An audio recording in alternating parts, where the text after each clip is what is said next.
So we're looking at x squared plus y squared. We talked about it being the paraboloid.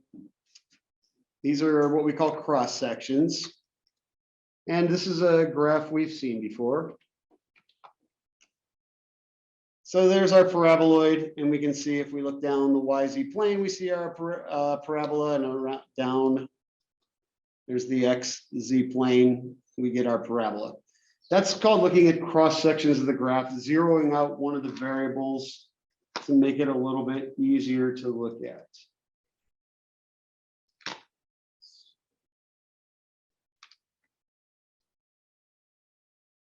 Okay.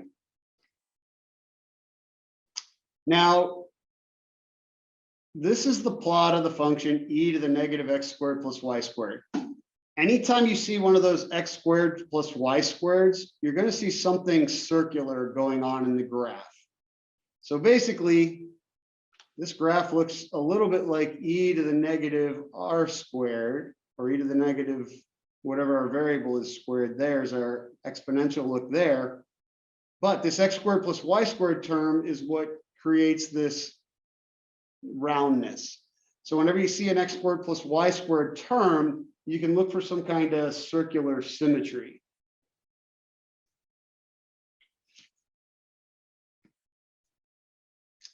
So these are just things that we look at. All right. Now, here's a graph that I want to take a look at. Z equals the square root of 4 minus x squared minus y squared. Now, because we're still new to this stuff, we may not recognize something like this right away. But imagine if you squared both sides and added the x squared and y squared over to the other side. What would that be the equation of? Sphere. Circle in 2D, but a sphere in 3D. Now, the square root does have an effect on this thing. So let's take a look at this graph. We get the top half of a sphere, and that's because of the radical. There's no way to get negative z values. Now, a sphere is not a function because we can only get one output per input pair. So the half sphere is actually a function. Now, we're still going to plot spheres, but by definition, it's not a function of x and y. So we just get the top half of a sphere as a single function. Now, one of the things that we're going to start doing is setting our function of two variables equal to inputs. For instance, 0. Okay, maybe that wouldn't be that interesting. That would be that circle in the xy plane. And then we start to think about it for other values as well. So 1 or a half or 3/4. So we start to look at the 3D plot for particular outputs, because what that does is that creates functions of just x and y, which in 3D are just lines as opposed to a whole surface. All right. These are called contour lines or level curves. This is not most likely not going to be a brand new concept to you, but you probably never called them contour lines or level curves. All right, this graph is what we would call a contour map. It's a topographical map of a 3D image. So we want to start to think about, well, gee, what's going on at some of these places, right?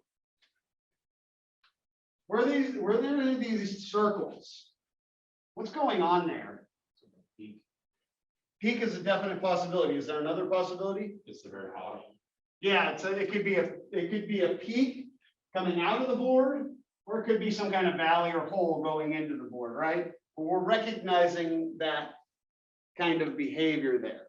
And the closer the lines are together, the steeper, like the steeper it is either way, right? Yeah, how come? So if you guys at home couldn't hear, Mark said the closer the lines, the steeper. How come? Because each line is like a step. Yep. line is the same value across the entire line. Very good. So, Yeah, each line has the same height, right? So the closer two lines are together, the shorter the run for the exact same rise, which gives us a larger slope. So the values of the peaks, they be flat or almost flat, right? At the top, Yeah, like the circles, like, right? So, you know, this one where it has the smaller circle probably has a sharper peak than this one. And here's the 3D image from the side. So they were peaks in this case. Without knowing the value of the level curves, we couldn't say if they were peaks or valleys, but we can see clearly, okay, so they were peaks. it makes sense, 'cause it looks like it's ocean. Right. Yeah, this was kind of a hand-drawn island, right? And notice these marks here, that 500, 1,000, 1,500, 2,000. Those are the values of the level curves. Those would be like the Z values for each level curve. Anytime we draw level curves by hand, we want to mark the Z value because we want to know, hey, is this thing going up or down? Is it increasing or decreasing? The other thing I'll point out about those contour lines, notice that the values are equally spaced. All right, we'll always want to use equally spaced values, and we'll talk about that as we look at a couple contour plots, but that's how we can tell, as Mark was pointing out, how quick it's going up or down, because then all we have to do is look at how close together the lines are. If we don't equally space the value of those lines, we lose that guarantee. We lose that that visual aspect. So we'll always equally space our contour lines.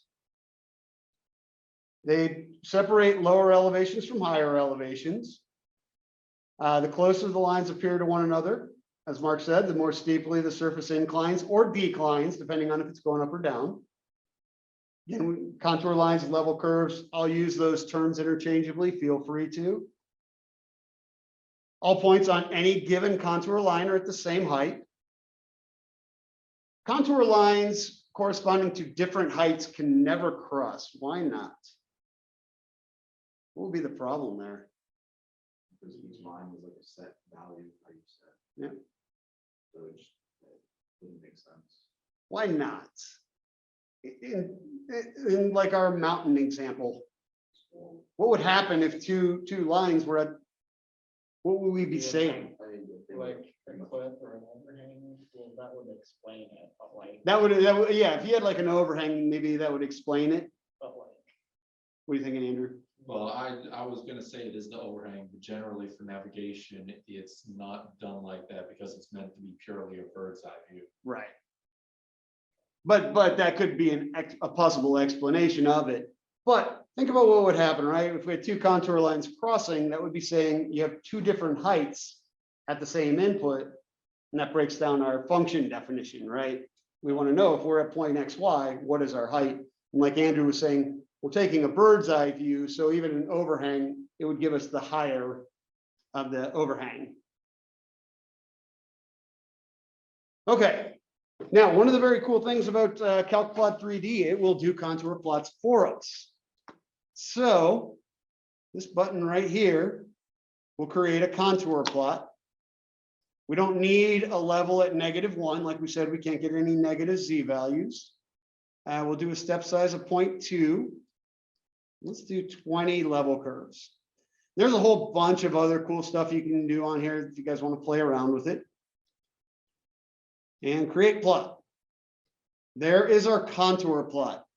Now remember what we said earlier, these contours are equally spaced. In fact, they have a step size of 0.2. They're all 0.2 apart in the Z direction. So when we see them close together, well, that's the steeper part of our hemisphere, and they get further and further apart as we get towards the peak. Now we're going to start talking in terms of calculus, or as we get towards the maximum. Okay, remember one of the things we did in Calc 1 was optimize, right? Maxes and mins. We're going to do that in 3D. Now we can start to identify it from a contour plot, because if we see these concentric circles, where the circles are getting further and further apart, we know we're getting to something that bottoms out or hits a peak. The other cool thing is if you click on this, you get a plot of your 3D image along with your level curves. So you can see when we look from the side, you can see how those red lines are equally spaced. But then when we look down, that's when we get the concentric circles. So Calculate 3D is a great tool for looking at level curves. Okay, a couple things I want to talk about with regards to level curves. This is just the definition. Don't worry about the definition. I just want you to know what they are and how to use them. All right, so we want to talk in terms of calculus. As long as we're moving in a direction that is tangent to a level curve, so at any given point, as long as we're moving tangent to the level curve, the height doesn't change. Now, remember what we're talking about when we talk about a tangent line. Obviously, if you follow this black line, eventually you're going to be off of that level curve and your height does change. So we're talking about an instantaneous moment, right, with a tangent line. So these tangent lines move along, will change direction as we go along this height. So it's going to be a really important idea moving forward. As long as we're going tangent to a level curve, our height or our z value is not changing. Now, if I'm at a point and I want my height to change as quickly as possible, either up or down, what direction do I want to move in? Normal. I want to move normal to the level curve, or perpendicular to the level curve, or orthogonal to the level curve. That concept keeps coming up again and again, right? So important that we have 3 different words for it. So moving perpendicular, there's another word. Moving perpendicular to the tangent line or to the level curve is going to be what we call the direction of steepest ascent or descent, depending on if we're going up or down. Again, when we start talking about partial derivatives, directional derivatives, that's going to be a key concept, but you guys already have an understanding of it, right? If you want to get to the next level as quickly as possible, you want to move in a 90-degree angle from where you're at, or your direction of motion. So that idea of perpendicular is going to continue to be really important for us.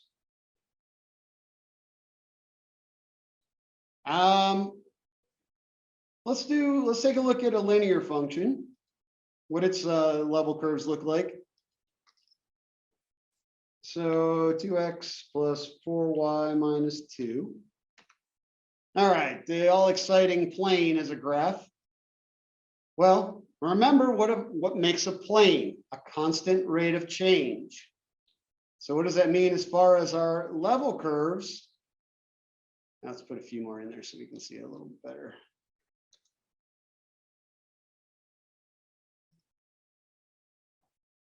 We get level curves that are equally spaced. Again, it's still a little hard to see. Let's move them out a little. There you go. Notice that the level curves for a plane are always going to be parallel lines, okay? That's how you can recognize a plane from its contour plot. They're just perpendicular lines. Why? Well, because we have a constant rate of change. That's going to keep them all parallel. Okay, now we need to extend these ideas a little bit. Imagine a temperature at a point in space. Well, it takes 3 inputs to determine a point in space, and then the output would be the temperature at that point. So what this introduces is what we would have as a function of 3 variables. All right. We don't have the ability to plot in 4D. So when this happens, we can no longer plot the entire function. So this function t equals x squared plus y squared plus z squared. We're not able to plot that. So we're forced to deal with what are called level surfaces, which means we do the same thing we did to find level curves. So to find level curves, you set the output to equally spaced constants. Level surfaces, you set the output to equally spaced constants. Okay, so x squared plus y squared plus z squared equals 1 would be a level surface of this function. Now, the level surface can be plotted. This is, not a new one for us. This is just our sphere of radius 1. But the big thing I want us all to take away from this, oh, sorry, that needed to be done implicitly.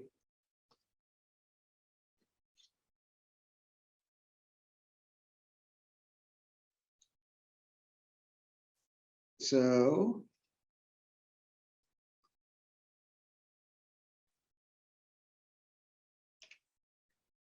that is a level surface of our function of 3 variables.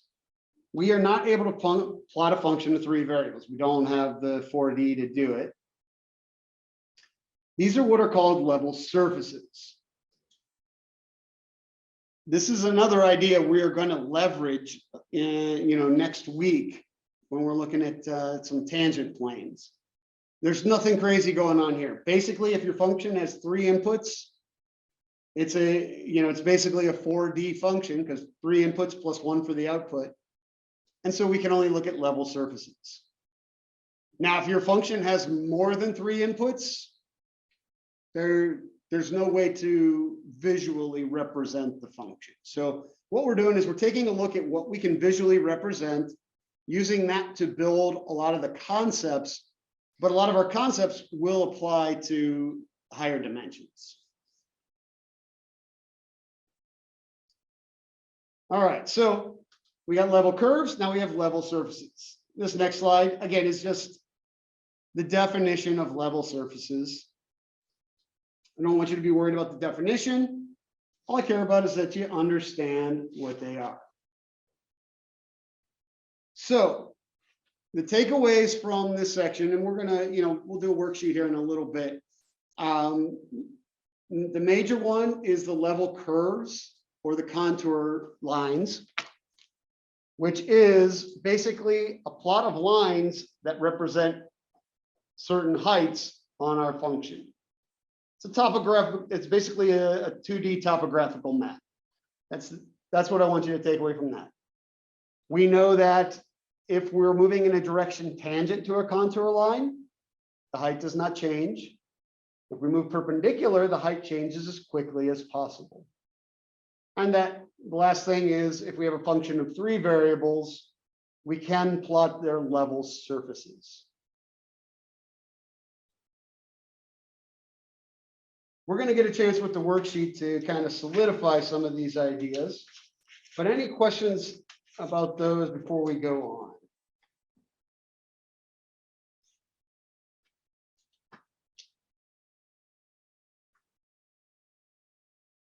All right. Then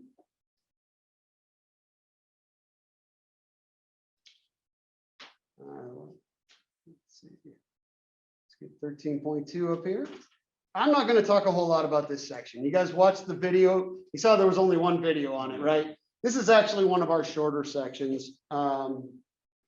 So I'm just going to hit a few relevant points and basically do a couple of examples.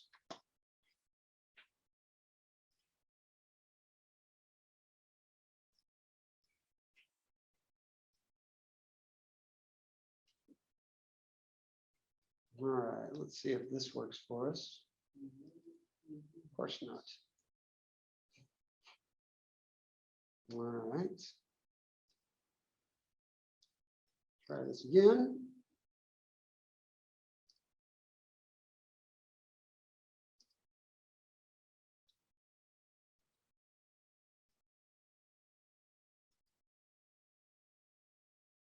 All right.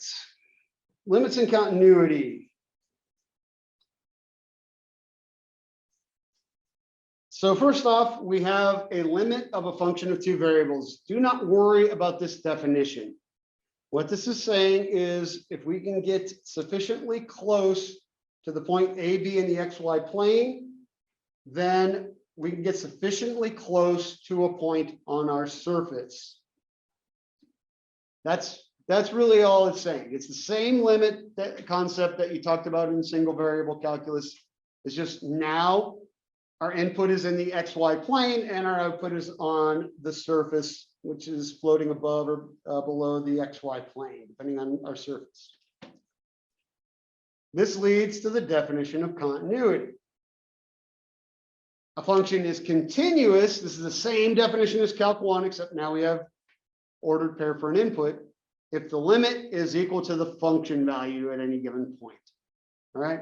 So two things necessary for continuity. One, the limit must exist at a point. Two, the output, what that limit is, must be equal to the function value at that point. Now, we're not going to go around checking every single point for continuity. What we're going to do is try and identify points that might not be continuous to see what's going on. So let's take a look at a couple of examples of doing these limits. And this is just to kind of bring home what you saw in the video. So, number one, okay, so first thing I want to mention, and I'm just not doing an example for time's sake. Anytime you're doing a limit at a point, the first thing you do is plug in your inputs. Okay. So for this one, I'm doing the limit as xy goes to 0, 0 of 3xy over x squared plus y squared. First thing I'm going to do is I'm going to plug 0 in for x and 0 in for y and see what happens. Yeah. In this particular case, we're going to get 0 over 0, which is an indeterminate form. It means we have more work to do. But if you don't, if you get a number, you're done. That's your answer. If you get 0 over a number, you're done. Your answer is 0. If you get a number over 0, you're done. Your answer is undefined. Okay? So first step on any limit at a point is to plug it in, see what happens. It's only the 0 over 0 case, or the indeterminate form is where we have to do more work. Yep. So what we're going to do is we're going to do two things. We're going to both look at this. We're going to look at this graphically, and then we're going to look at it algebraically. So We're going to do ones where the points like 0, infinity, or 0, negative. no, it's because we're looking for continuity, we're only looking specifically at points. Okay, so what we would do is put this in as a graph, because we want to see what's going on. 3xy divided by x squared plus y squared. There it is right there. Just got to get rid of the negative. Okay. Now, remember, we are specifically looking for what is going on at 0, 0. Look at what's going on at the origin of our graph, right? There's this big dip right here. And if I turn it around this way, you see it as well. There's not a nice smooth path going on at 0, 0. So right off the bat, we're already thinking, okay, there's a good chance this limit is not going to exist, because regardless of path, it should end up at the same place. So what we'll do is we'll check a couple paths. So maybe we first check the path y equals x. Basically, what this will do is turn this into a single variable problem, because all the y's are going to become x's. So what will that look like? Well, limit as x goes to 0, 3 times x, so 3x squared on top over x squared plus x squared on bottom. Right, so basically we're just changing the y's for an x. So we get 3x squared over 2x squared. Those cancel, and this comes out to be 3/2. Okay. Well, that's all well and good. We need to make sure that if we choose another path, we get to this, we get the same result. If we choose any other path and don't get the same result, then we're already done. Now, there's no, in the video, they give you some basic ones to choose: y equals 0, x equals 0, y equals x, y equals negative x, y equals x squared, y equals negative x squared. Those are some of our standard ones. Since I chose y equals x for the first one, I'm going to choose, y equals negative x for the second. Now, this is still limit as basically x goes to 0. And most of it's going to come out the same. Here's where the difference is going to come. When I put a negative x in for this y, that's going to give me a minus 3x squared here. But a negative x here, because it's being squared, becomes still a positive x squared. So minus, I guess I haven't really taken the limit yet. That should have been in there. Limit as x goes to 0 till we take it. Minus 3x squared over 2x squared. Those cancel. But this time we get minus 3/2. We're done. This tells us this limit does not exist. We need to be able to get to the same value regardless of what path we choose. Okay, so that's what the video was trying to show is you choose a couple paths and they don't come out the same, you're already done. Now, what I'm wanting to add into it is taking a look at the graph to already have an idea of what you want to choose. Questions about that one?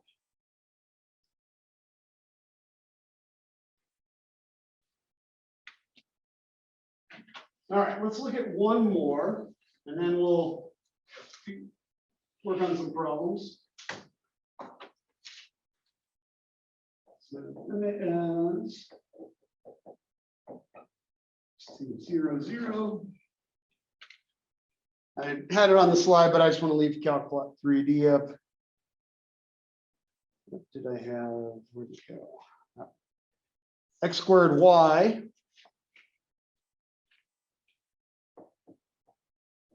over x squared plus 10y squared. Okay. Once again, let's take a look at what we got going on.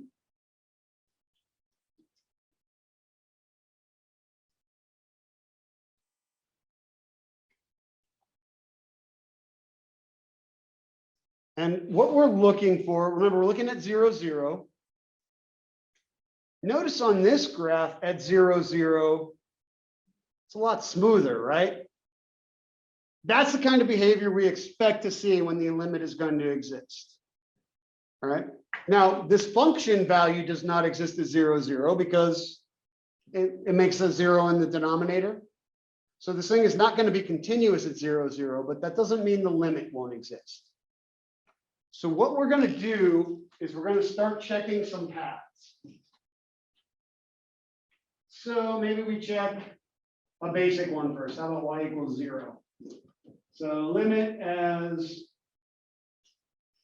like I said, it makes it a calc 1 from x goes to 0.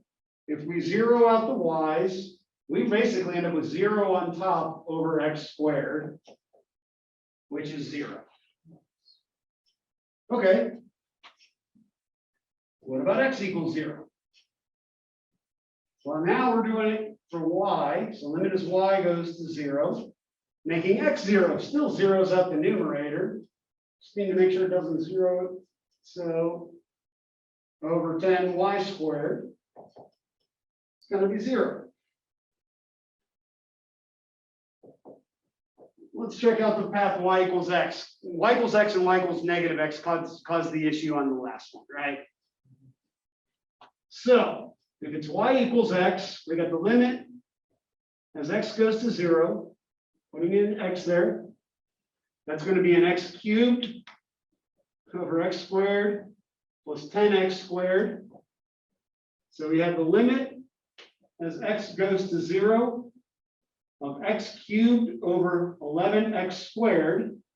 Well, We can cancel an x squared out of top and bottom. Now we can do it via direct substitution. Plugging in 0 gives us 0. So we're starting to notice a pattern, right? Now we're not going to cover every possible path. That's why we look at the graph. Let's just do one more. And only because this is the one that caused us problems before. Now you don't need to do 15 different paths every time you do one of these. That's why we're leveraging the graph. Maybe just 2 or 3. Yeah. So now when I plug in a negative x for y, I'm going to get negative x cubed over x squared plus 10x squared. So limit as x goes to 0 of negative x cubed over 11x squared. Basically, the same cancel. And the negative doesn't affect the fact that this thing is still going to be 0. So in all 4 cases, we're getting that limit is 0. And we can also confirm that graphically. If we look from the side, see how it's pretty much meeting at the origin there. So checking a handful, 2 or 3 paths to make sure you get the same thing that goes along with what you're seeing graphically is enough to show these things, the limits exist.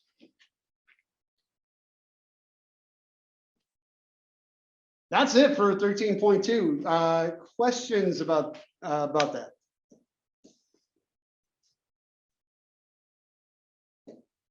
Okay, then let's do a few problems from the worksheet. You guys online, you can work with Professor Jesse. And I'll mute myself so you guys don't have to hear us anymore.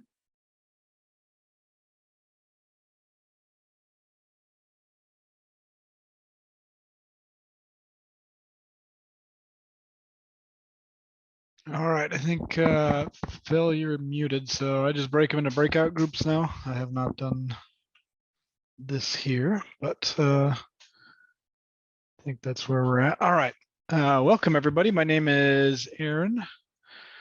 I am also faculty at SCC. I don't recognize any names, I don't think, that have been in my class, but what does he normally put you guys in? Groups of 2, 3?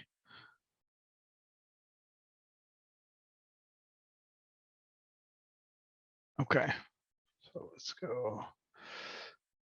Let's see what we have today. I see 6, so let's do groups of 2.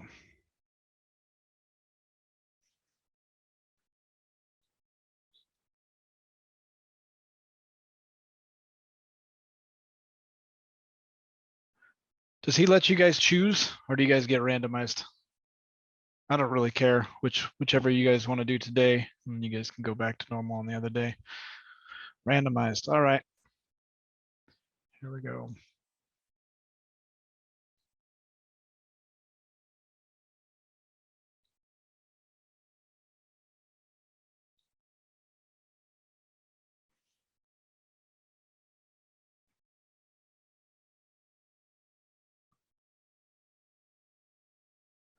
All right, I think you guys should be able to join your groups now. I haven't done this from within Zoom, but I'll come by and see how you're doing. And that'll be that. See you in a minute.